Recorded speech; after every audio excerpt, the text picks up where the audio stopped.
Savez-vous que le sentiment de ne pas se sentir assez ne peut exister lorsque vous commencez à vous comparer à l'autre et à vivre selon les attentes qui ne sont pas les vôtres?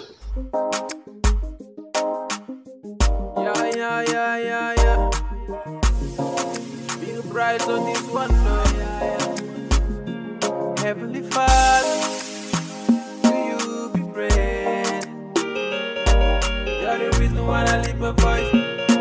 You're the reason why I lift my hands. It's too bad to do the same. Vous saviez, nous vivons dans une société ou un monde où beaucoup de gens perdent très facilement l'estime de soi, se dévalorisent ou encore n'ont aucune confiance en eux-mêmes en raison du sentiment de ne pas être assez ou de ne pas être au même niveau que les autres.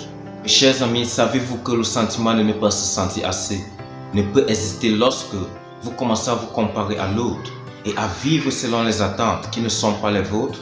Savez-vous que vous comparer à un autre est une insulte sur votre personnalité et à qui vous êtes? Oui, il est bien vrai, il peut vous arriver dans la vie de vouloir utiliser une personne formidable, une personne qui a réussi, l'utiliser pour vous mesurer ou mesurer quel niveau vous avez atteint dans la vie.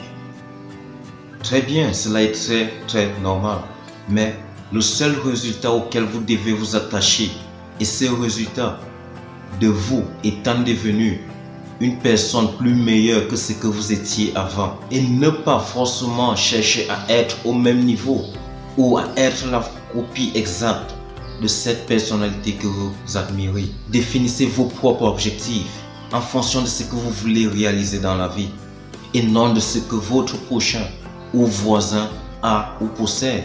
Nous sommes tous différents et chacun a son propre destin et chacun ou encore n'importe qui peut réussir dans la vie. Mais sachez que vous ne réussirez jamais dans la vie si vous avez les yeux fixés sur votre voisin ou sur votre prochain. Vous gagnez votre course en vous concentrant sur votre ligne d'arrivée, sur votre point final. Alors soyez vous-même. Concentrez-vous sur la croissance, le développement et la maîtrise de votre force. Et vous devez également comprendre que la vie n'est pas une compétition. Mais c'est à chacun son temps, c'est à chacun son heure. Parce que je connais des gens qui ont obtenu leur diplôme à l'âge de 21 ans, mais qui n'ont trouvé d'emploi qu'à l'âge de 27 ans. Et je connais également des gens qui ont obtenu leur diplôme à l'âge de 25 ans et ont trouvé immédiatement du travail. Je connais des gens qui ne sont jamais allés à l'université mais ont trouvé ce qu'ils aiment à l'âge de 18 ans. Et je connais aussi des gens qui ont trouvé du travail directement à la sortie du collège, mais détestent ce qu'ils font. Je connais des gens qui ont pris plus d'années et ont trouvé leur but. Et je connais aussi des gens qui, à l'âge de 16 ans, étaient si sûrs de ce qu'ils allaient faire ou devenir, mais ont changé d'avis à l'âge de 26 ans. Je connais également des gens qui ont des enfants mais sont célibataires. Et je connais des gens qui sont mariés mais n'ont pas d'enfants. Je connais des gens qui sont dans des relations mais aiment quelqu'un d'autre. Et je connais également des gens qui s'aiment mais ne sont pas ensemble. Donc mon point ici est que tout dans la vie arrive ou se passe en fonction de notre temps ou de notre horloge. Vous pouvez regarder certaines personnes ou certains de vos amis et penser qu'ils sont en avance ou en retard de vous. Mais la chose la plus importante que vous devez savoir est que tout dans la vie se passe à son rythme. Ils ont leur temps et leur horloge et vous aussi.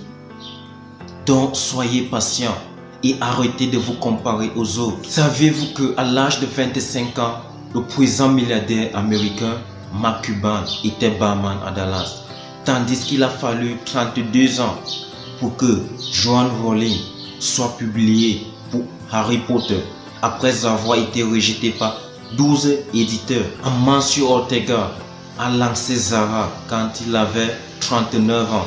Pourtant, Jack Ma a commencé Alibaba juste quand il avait 35 ans. Morgan Freeman a obtenu sa grande retraite quand il avait 52 ans, tandis que Steve Carell n'a obtenu sa retraite qu'après 40 ans. Donc, obtenir votre diplôme après 25 ans est toujours une réussite. Ne pas toujours être marié jusqu'à l'âge de 30 ans et rester toujours joyeux est très bien. Fonder une famille après 35 ans est toujours possible. Et l'achat d'une maison après 40 ans est toujours une bonne chose. Alors, ne laissez personne vous précipiter avec le temps ou avec leur horloge.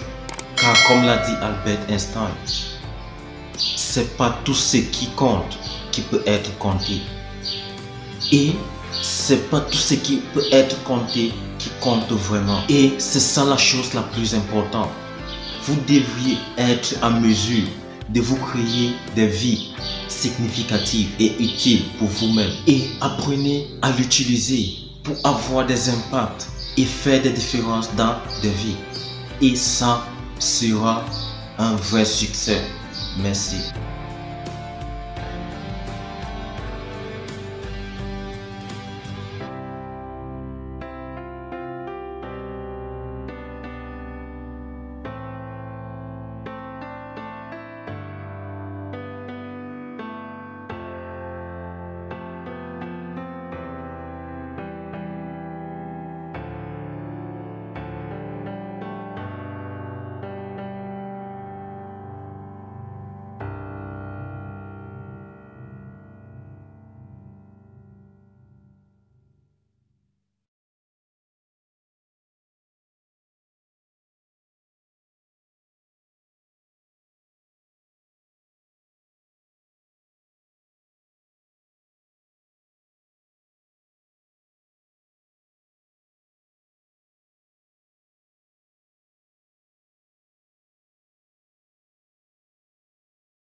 Thank you very much for being there and playing with you.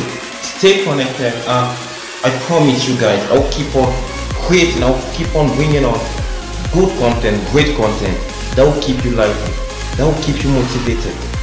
Remember, we are at the Motivational Center, Maxwell Monda.